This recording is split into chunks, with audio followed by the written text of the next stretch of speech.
Now we're tracking the latest developments on the deadly hospital shooting in New Hampshire.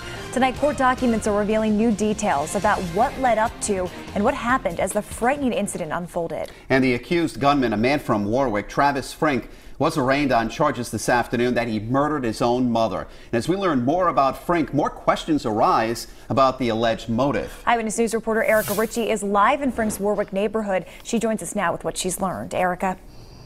Well, Caroline and Mike, I did reach a man by phone tonight who we believe is Travis Frink's father, but he hung up the phone before talking at all about what happened. It's, understandably been a very difficult day and a half for Frink's family. Meantime, back here in Warwick, his house remains dark tonight since he remains locked up. Defendant pleading not guilty. Yes, Your Honor. In a New Hampshire courtroom Wednesday, 48-year-old Travis Frink of Warwick faces a judge on first-degree murder charges. The woman he's accused of killing, his 70-year-old mother, Pamela Ferrier. She was recovering from an aneurysm in the ICU at Dartmouth-Hitchcock Hospital in Lebanon, New Hampshire Tuesday afternoon when witnesses say Frink calmly walked in her room, asked his stepfather, Robert Ferrier, to leave, and then, according to the New Hampshire Attorney General, shot his mother 4 times before walking out past his stepfather as if nothing had happened.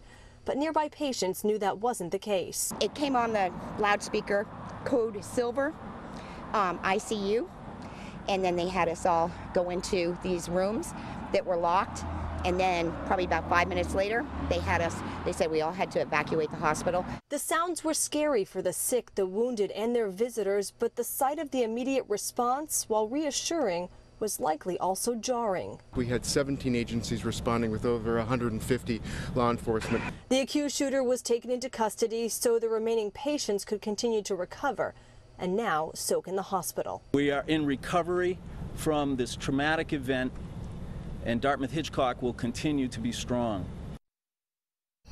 And in New Hampshire, a first-degree murder conviction carries with it a sentence of life without parole. Frink currently is being held without bail and has been ordered to have no contact with his stepfather. That's the very latest live in Warwick tonight. I'm Erica Ritchie, Eyewitness News.